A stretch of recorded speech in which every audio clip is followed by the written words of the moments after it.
ഒരു കാലത്ത് മലയാളത്തിലെ പ്രേക്ഷകരെ ഭയങ്കരമായി ത്രില്ലടിപ്പിച്ചുള്ള സിനിമ എഴുതിയ ആളാണ് അങ്ങ്. നേരത്തെ ഒരു പരാമർശിച്ച സിനിമകൾ, അതുകൂടാതെ ഈ ക്യാരക്ടേഴ്സിന്റെ പേര് സാഗർ എലിയാസ് ജാക്കി, അലി ഇമ്രാൻ, സേതുരാമ അയ്യർ എന്നൊക്കെ പറഞ്ഞ് നമ്മളിങ്ങനെ വല്ലാത്ത മോഹവലയത്തിൽ കൊണ്ട് എത്തിച്ച ഒരു എഴുത്തുകാരനാണ് അങ്ങ്. അപ്പോ അങ്ങയുടെ ഒരു സിനിമ കാണാൻ പോകുമ്പോൾ നമ്മൾ ആ ഒരു മൂഡിലായിരിക്കും പോകുന്നത്. ത്രില്ലർ സിനിമ ആയിരിക്കും ഇതെന്ന് നമുക്കൊരു മുൻവിധി ഉണ്ടാവും. എന്തുകൊണ്ടാണ് അങ്ങ് വ്യത്യസ്തമായ ഒരു പ്രമേയം സംവിധാനം ചെയ്യാൻ തീരുമാനിച്ചത്? ഇത് ഈ ചോദ്യത്തിന് ഞാൻ പല പ്രാവശ്യമായിട്ട് ഉത്തരം പറഞ്ഞിട്ടുള്ളതാണ് പല സന്ദർഭങ്ങളിലും. ഈ വ്യത്യസ്തമായ ഒരു സമീപനമല്ല ഞാൻ ആഗ്രഹിച്ചത്. എൻ്റെ മനസ്സിലുണ്ടായ ഒരു തോട്ട് ഡെവലപ്പ് ചെയ്യുന്നതാണ് എപ്പോഴും ഒരു സിനിമയാവുന്നത്. ആ സിനിമ ആയതിനു ശേഷമാണ് ആ ക്യാരക്ടേഴ്സിൻ്റെ പേര് പുറത്തു വരുന്നതും ഫേമസ് ആവുന്നതും അത് ത്രില്ലറാവുന്നതും ത്രില്ലർ അല്ലാതാവുന്നതെല്ലാം അതിന് ശേഷമാണ്. അപ്പോൾ ആദ്യം ഉണ്ടാകുന്ന എൻ്റെ മനസ്സിൽ എനിക്ക് ഇഷ്ടപ്പെടുന്ന വളരെയധികം എനിക്ക് സുഖം തോന്നിക്കുന്ന ഒരു ഐഡിയ ഉണ്ടാവണം. അപ്പം അങ്ങനെ തോന്നാൻ കാരണം ഞാനിത് ഒരിക്കൽ പറഞ്ഞിട്ടുള്ളതാണ്. അതായത് ഞാനും എൻ്റെ വൈഫും കൂടെ ഒരിക്കൽ എറണാകുളത്ത് ഇതുപോലൊരു മഴക്കാലത്ത് സ്കൂട്ടറിൽ പോയിക്കൊണ്ടിരിക്കുക. ഞാൻ ഒരു സ്ഥലത്ത് പോയിട്ട് ഞാനും വൈഫ് പോകുമ്പോൾ മറ്റേ മഹാരാജ് കോളേജിൻ്റെ മുമ്പിൽ പാർക്ക് അവന്യൂ എന്ന് പറയും, ആ വഴി കൂടെ പോകുമ്പോഴാണ് ഇങ്ങനെ സാധാരണ ഇതിൽ ഞാൻ നേരെ പോയി ഫൈൻ ആർട്സ് ഹോൾ വഴി ചുറ്റി എൻ്റെ വീട്ടിലേക്ക് പോകാൻ പറ്റും. അന്ന് പതിവിന് വീട് എൻ്റെ മനസ്സിൽ നിന്ന് എനിക്കൊരു തോട്ട് വരിക, ആ വഴിക്ക് പോകണ്ട, ഇടത്തോട്ട് തിരികെ. അപ്പോൾ എനിക്കത് എത്ര എന്തിനെങ്ങനെ എന്നോട് പറയണമെന്ന് ഞാൻ വിചാരിച്ച് ഇഗ്നോർ ചെയ്തു. ഇഗ്നോർ ചെയ്തിട്ട് ഞാൻ നേരെ പോകാൻ തുടങ്ങുമ്പോൾ പിന്നെയും പറയണ്ട, അതിലെ പോകണ്ട, ഇടത്തോട്ട് തിരിയുന്നു. എനിക്ക് സത്യം പറഞ്ഞാൽ എനിക്ക് ഭയങ്കര ഒരു ഇതും തോന്നി, ഒരു ഭയങ്കര വെറുതെ തമാശയായിട്ടും തോന്നിയില്ല. അത് എന്തെങ്കിലും ഒന്നും എനിക്ക് ആ സമയത്ത് പറഞ്ഞാൽ ഞാൻ സീരിയസേ ആയില്ല ആ തോട്ടിനോട്. നേരെ പോയി അവിടെ ഈ മെറൈൻ ഫിഷറീസ് കോളേജും കാര്യങ്ങളൊക്കെ ഉണ്ട്. അതിൻ്റെ മുമ്പിൽ റോട്ടിൽ വെള്ളം കെട്ടി കിടക്കുകയായിരുന്നു. ശരിക്കും പറഞ്ഞാൽ അത് ആ വെള്ളം ഇങ്ങനെ സാധാരണ ഇതിൽ മഴക്കാലത്ത് ഞാൻ ശ്രദ്ധിച്ചില്ല, അങ്ങനെ ഒരു ആവശ്യം ഉണ്ടായിട്ടില്ല. പക്ഷെ അന്ന് പോയപ്പോൾ ഒരു ലോറി ഓപ്പോസിറ്റ് വന്നു. അതിന് സൈഡ് കൊടുക്കാൻ വേണ്ടി ഞാൻ കൂടുതൽ ലെഫ്റ്റിലേക്ക് നീങ്ങി ചെന്ന് വീണത് ഒരു വലിയ പടുകുഴിയിലാണ്. ആ കുഴി ഞാൻ അതിനു മുമ്പ് ശ്രദ്ധിച്ചിട്ടില്ല. ആ വെള്ളം കെട്ടിക്കിടക്കണ കാരണം ആ കുഴിയെക്കുറിച്ച് എനിക്കൊരു അറിവുണ്ടായില്ല. ഞാൻ വീണു. ഭാഗ്യത്തിന് വൈഫിനെ തല ചെറുതായിട്ടൊന്ന് പൊട്ടി, അത് പിന്നെ സ്റ്റിച്ചൊക്കെ ചെയ്യേണ്ടി വന്നു. പക്ഷേ അതല്ല എനിക്ക് അത്ഭുതം. ആരാണ് എന്നോട് ഇത് പറഞ്ഞത്? എന്തിനാണ് എന്നോടിത് പറഞ്ഞത്? എനിക്ക് ആ തോട്ട് എത്ര ചിന്തിച്ചിട്ടും എനിക്ക് അതിന് ഒരു ഉത്തരം കണ്ടെത്താൻ കഴിഞ്ഞില്ല. പിന്നീട് ഞാൻ അതിനെക്കുറിച്ച് ഒരുപാട് ഏതെല്ലാം സന്ദർഭത്തിൽ അമ്മാതിരി വിഷയങ്ങൾ വായിക്കാൻ സാധിക്കുമോ, കേൾക്കാൻ പറ്റുമോ, അതെല്ലാം ഞാൻ കേൾക്കും, വായിക്കും. അങ്ങനെ ഒരു സന്ദർഭത്തിലാണ് എനിക്ക് ഈ ഒരു സിനിമയുടെ തോട്ടുണ്ടായത്. അതായത് നമുക്ക് വരാൻ പോകുന്ന വിധികളെ അല്ലെങ്കിൽ യഥാർത്ഥത്തിൽ സംഭവിക്കാൻ പോകുന്ന, നമ്മളതിൽ പിന്നീടാണ് ഫെയ്ത്ത് എന്ന് പറയുന്നത്, സംഭവിച്ചതിന് ശേഷം. സംഭവിക്കണമെന്ന് നമുക്കറിയില്ല എന്താണ്. ഇപ്പം വിധിയാണ് എന്ന് പറഞ്ഞാൽ നമ്മൾ ഒരിക്കലും അതിനെ അപ്രോച്ച് ചെയ്യില്ല. പക്ഷെ വിധി എന്ന് പറയുന്നത് നമ്മളെപ്പോഴും സംഭവിച്ച നിഷ്ണാവും. അത് ഫെയ്റ്റ്, തലവരി, അല്ലെങ്കിൽ കഷ്ടകാലം, അങ്ങനെ പല പേരുകളും പറയും. അല്ലാതെ അതിന് മുമ്പ് അതിനൊരു വാണിംഗ് കിട്ടി ശ്രദ്ധിച്ചിരുന്നെങ്കിൽ എല്ലാവർക്കും ഒരു പക്ഷേ ജീവിതത്തിൽ പല ദുരന്തങ്ങളും അവോയ്ഡ് ചെയ്യാൻ സാധിക്കും എന്നെനിക്കന്ന് മനസ്സിലായി. അപ്പം അതാണ് ഈ സിനിമയുടെ ഒരു പ്രചോദനം. വിശ്വാസിയാണോ അന്ധവിശ്വാസിയാണോ? രണ്ടും ഒന്ന് തന്നെയാണ്. ഏത് സയൻറ്റിസ്റ്റും അയാളുടെ കണ്ടുപിടുത്തത്തിൻ്റെ ഉത്ഭവം അയാളുടെ ഉള്ളിലെ ആദ്യത്തെ ഒരു തോന്നലാണ്. അന്നത് അന്ധവിശ്വാസം. കാരണം അത് നാളെ യഥാർത്ഥം ആകുമോ എന്നൊന്നും അയാൾക്കറിയില്ല.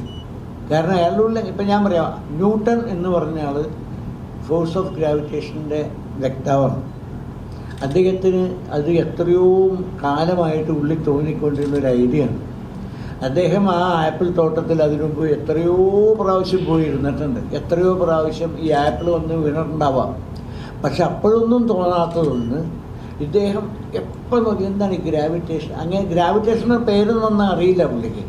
ഈ എന്താണ് ഈ ഇങ്ങനെ വന്ന് നേരെ പെർപെൻഡിക്കുലറായിട്ട് വന്ന് വീഴാൻ കാരണം ഭൂമി ഇതുമായിട്ട് എന്താ കണക്ഷൻ, അങ്ങനെ പല കാര്യങ്ങളും ഒരുപാട് ചിന്തകളുണ്ടായിരുന്നു.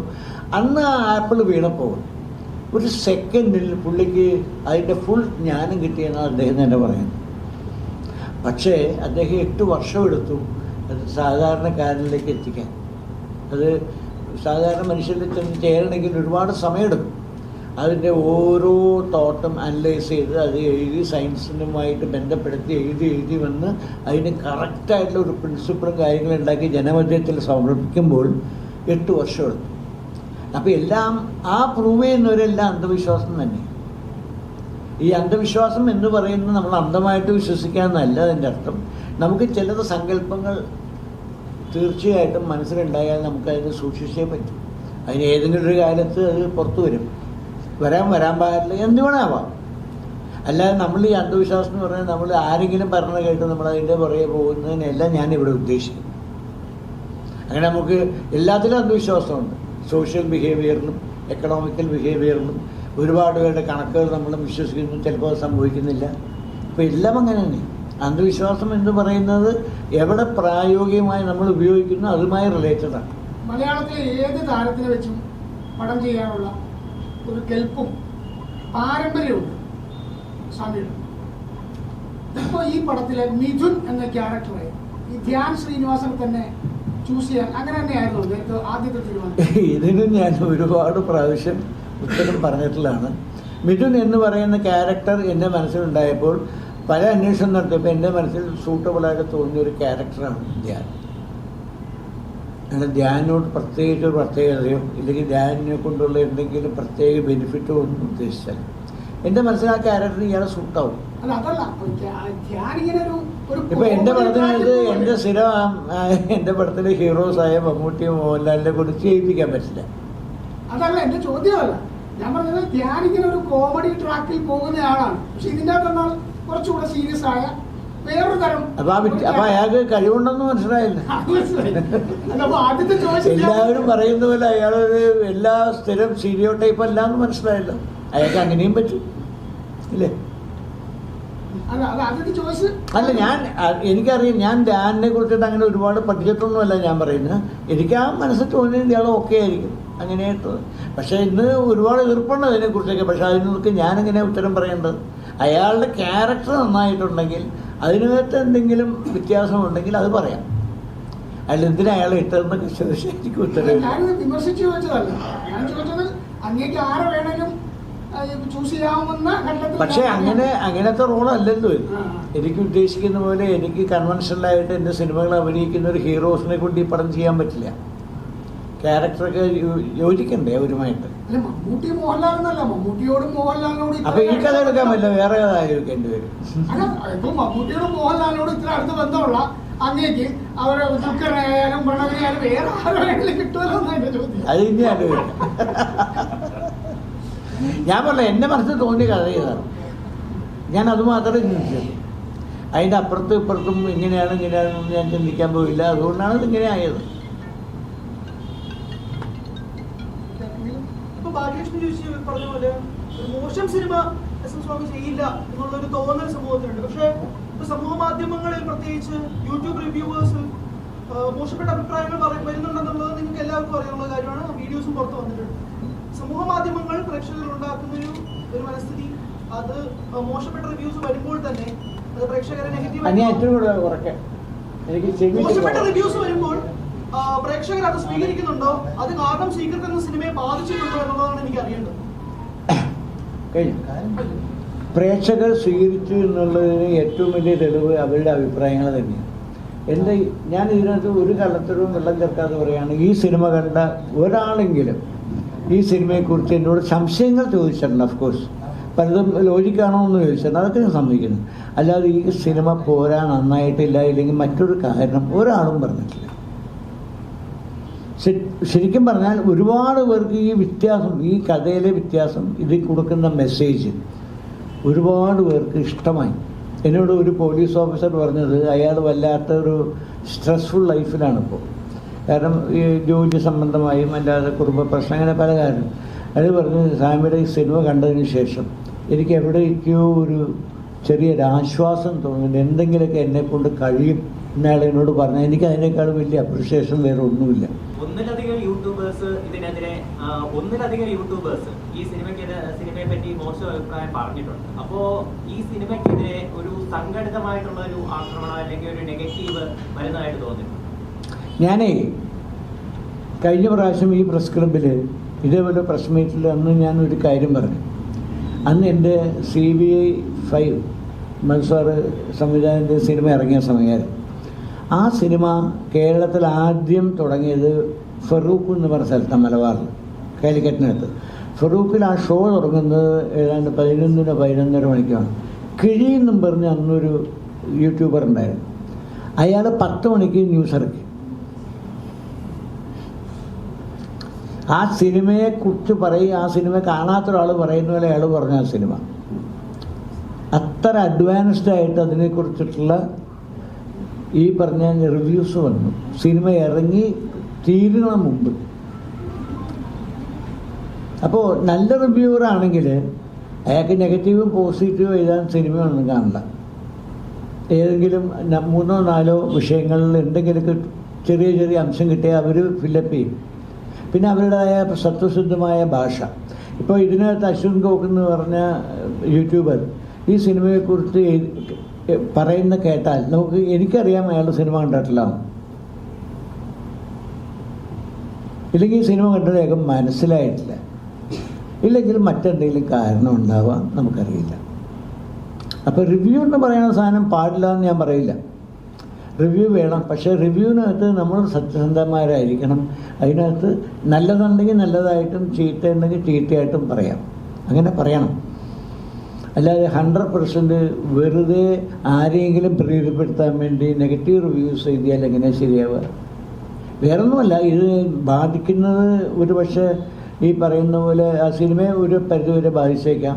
ഈ ടെക്നീഷ്യന്മാരെ അല്ല, ഒരു മനുഷ്യൻ കാശ് മുടക്കിയിരിപ്പുണ്ട് ഈ സിനിമയ്ക്ക് വേണ്ടി. നമ്മളൊക്കെ വിശ്വസിച്ച് കാശ് മുടക്കി ഒരു പ്രൊഡ്യൂസറുണ്ട്. അയാളും നിരപരാധിയാണ്. അയാളെ ആയിരിക്കും ഇത് അൾട്ടിമേറ്റായിട്ട് ബാധിക്കുക. അതുകൊണ്ട് എന്ത് പ്രയോജനം അവർക്ക് കിട്ടും? എന്നോട് വിരോധം ഉണ്ടെങ്കിൽ വേറെ ഏത് രീതി വേണേൽ തീർക്കാം. ഇല്ല, ധ്യാൻ എന്ന് പറയുന്ന കഥാപാത്രത്തോട് ആളോട് എന്തെങ്കിലും വിരോധം ഉണ്ടെങ്കിൽ അത് തീർക്കാം. പക്ഷെ അതിന് ഈ സിനിമ എന്നുള്ള മാധ്യമം, കാരണം അതിലെ കമൻസ് വായിച്ചാൽ അറിയാം ഇവരാരും സിനിമ കണ്ടിട്ടില്ല. ധ്യാനിന് ചീത്ത പറയാൻ വേണ്ടി മാത്രമാണ് ആ കമൻസ് മുഴുവൻ.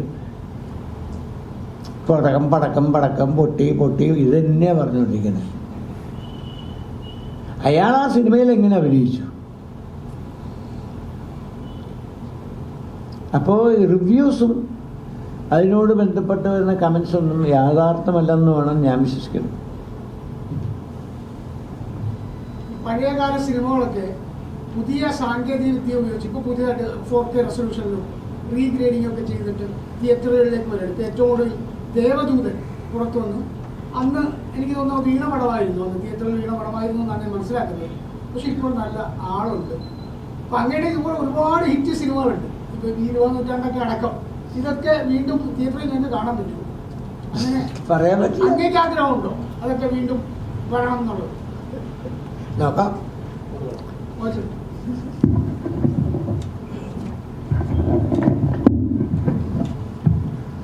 ആദ്യമേ അദ്ദേഹം ചോദിച്ച ഈ സ്വാമിയുടെ പടം കാണാൻ പോകുമ്പം ഒരു ത്രില്ലുണ്ടാവും എന്ന്. പൊതുവേ സ്വാമി ഒരു മോശം സിനിമ ചെയ്യത്തില്ലെന്നുള്ള അറിവോടും കൂടിയാണ് പോകുന്നതെന്ന് പറഞ്ഞു.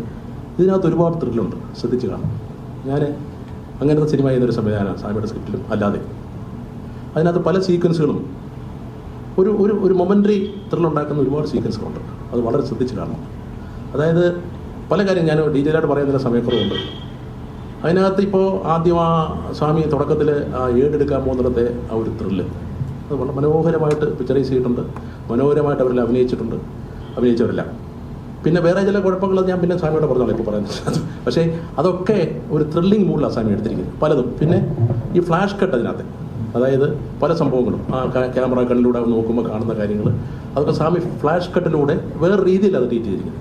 അതൊക്കെ അങ്ങനെ ഒരുപാട് വ്യത്യസ്തമായിട്ടുള്ള സ്വാമിയുടെ ഒരു കുസൃതിയല്ല, ഒരു കഴിവ് ഇതിനകത്ത് സ്വാമി പ്രകടിപ്പിച്ചിട്ടുണ്ട്. അങ്ങനെ ഓരോ സീക്വൻസുകളും അതുകൊണ്ട് വളരെ ശ്രദ്ധയോടുകൂടി കണ്ടാൽ അതിന് വളരെ ത്രില്ലുള്ള ഒരുപാട് സീക്വൻസുകൾ അതിനകത്തുണ്ട്. പിന്നെ അടുത്തത് ഈ ഇപ്പോൾ ചോദിച്ചില്ലേ ഈ ധ്യാനെ വെച്ചാണോ സ്വാമി ഈ സിനിമ എടുത്തത്, ധ്യാൻ തന്നെ ആണോ സ്വാമിക്ക് വേണ്ടത്, അല്ലെങ്കിൽ മറ്റാരെങ്കിലും കിട്ടത്തില്ലയോ എന്നൊക്കെ ചോദിച്ചില്ലേ. അത് സ്വാമിയുടെ ഒരു തീരുമാനമാണ്. കാര്യം സ്വാമി ഒരു പക്ഷേ ഒരു പടം ഡയറക്റ്റ് എന്ന് പറഞ്ഞാൽ ഒരു പക്ഷേ അല്ല, തീർച്ചയായിട്ടും മമ്മൂട്ടിയോ മോഹൻലാലോ എല്ലാം ഡേറ്റ് കൊടുക്കും സ്വാമിക്ക്. കാര്യം സ്വാമിയുടെ സ്ക്രിപ്റ്റിലൂടെയാണല്ലോ അവർ ഒരുപാട് സിനിമകൾ ചെയ്തത്. അപ്പോൾ അതിന് പോകാതെ സ്വാമി ഇങ്ങനൊരു കാര്യത്തിലോട്ട് ഇറങ്ങിയപ്പോൾ അതിനെയാണ് നമ്മൾ പ്രകീർത്തിക്കുന്നത്, അതിനെയാണ് നമ്മൾ അഭിനന്ദിക്കേണ്ടത്. കാര്യം എസ് എൻ സ്വാമിയെ പോലൊരു സീനിയർ റൈറ്റർ അദ്ദേഹം ഒരു സിനിമ ചെയ്യുമ്പോൾ ഈ കൺവെൻഷണൽ സ്റ്റൈൽ മാറ്റിയിട്ട് അദ്ദേഹം ഒരു കാര്യത്തിൽ ഇറങ്ങി അതിനെ അഭിനന്ദിക്കാതെ സിനിമ കാണാതെ ഇതിൽ റിവ്യൂ എഴുതുന്നവരോട് എന്താ ഞങ്ങൾ പറയട്ടെ? സഹതാപം മാത്രമാണ്. ഞങ്ങളൊക്കെ ഇവിടെ ജീവിച്ചു പോട്ടെന്നുള്ള കാര്യമാണ്. കാര്യം അദ്ദേഹം പറഞ്ഞ ഒരുപാട് നിർമ്മാതാക്കളെ അതുപോലെ ഞങ്ങളൊക്കെ ഒരുപാട് അഭിനന്ദനങ്ങൾ ഏറ്റുവാങ്ങി സിനിമ ചെയ്ത ആൾക്കാരാണ്. ഞാനും സ്വാമി, സുരേഷ് കുമാറിൻ്റെ സിനിമകളാണെങ്കിലും ഒക്കെ എല്ലാവർക്കും അറിയാം. അന്ന് ഞങ്ങളെ ക്രിട്ടിസൈസ് ചെയ്തിട്ടുണ്ടെങ്കിലും മാന്യമായ രീതിയിലാണ് ഇരിക്കുന്നത്, മനസ്സിലായില്ലേ? ഇപ്പോൾ ഇത് ചെയ്യുന്ന എന്തിനാണെന്നാണ് എൻ്റെ ചോദ്യം. ദയനീയമായിട്ട് അവരോട് ചോദിക്കും, എന്തിനീ ചെയ്യുന്നു മാത്രമേ ചോദിക്കുന്നു. അതാണ് എനിക്ക് യൂട്യൂബർമാരെ പറ്റിയുള്ള അഭിപ്രായം. അടുത്തത് ഈ 20-ാം നൂറ്റാണ്ട് 3-ാം പറയൊക്കെ പറഞ്ഞില്ലേ, അതിൽ ചിലത് നിങ്ങൾക്ക് പ്രതീക്ഷിക്കാം. അതിൻ്റെ ഒരു ആലോചനയിൽ ഇരിക്കുകയാണ്. അതിൽ ഈ തിയേറ്ററിൽ കാണണമെന്ന് ആഗ്രഹിക്കുന്ന ചില സിനിമകൾ ഇതിൽ ഒരുപാട് ടെക്നിക്കൽ ആസ്പെക്റ്റ് ഉണ്ട്. ഇതിൻ്റെ സൗണ്ട് ഐറ്റി ഉണ്ടാവണം, ഇതിൻ്റെ ബാക്കി കാര്യങ്ങളൊക്കെ അതൊക്കെ സൂക്ഷിച്ച് വെച്ചിട്ടുണ്ടെങ്കിൽ നമുക്ക് പലതും ആലോചിക്കാവുന്ന ഞങ്ങളുടെ രണ്ടുപേരുടെ സിനിമയുണ്ട്. സ്വാമിയും ജോഷിയും കൂടെ ചെയ്ത സിനിമയുണ്ട്, സ്വാമിയും ഷാജി കൈലാസും കൂടെ ചെയ്ത സിനിമയുണ്ട്. അങ്ങനെയൊക്കെ സ്വാമിയുടെ സിനിമകളുണ്ട്. പിന്നെ നേരത്തെ ചോദിച്ചില്ലേ മമ്മൂട്ടിയും മോഹൻലാലിനെയും വിളിക്കാൻ ചെന്ന്, ദൈവം നിങ്ങൾ കൂടുതൽ ചോദ്യം ചോദിക്കരുത്, അടുത്തൊരു സിനിമ എനിക്ക് എഴുതി തരണ്ട സ്വാമി. ദൈവത്തെ വിചാരിച്ച് അതിനെക്കൊണ്ട് സ്വാമിയെ പ്രേരിപ്പിക്കല്ലേ. എനിക്ക് ഒരു സിനിമ തരാമെന്ന് സ്വാമി എഴുതാമെന്ന് പറഞ്ഞിട്ടുണ്ട്. അതുകൊണ്ട് തൽക്കാലം സ്വാമി ഇങ്ങനത്തെ പടങ്ങളൊക്കെ ചെയ്താൽ മതി, പുതുമുഖങ്ങളെ വെച്ചിട്ട്. Okay. You're watching me on metromatney.com. on metromatney.com. metromatney.com. Subscribe for more videos. Subscribe for more videos. Subscribe here for more videos. Subscribe now.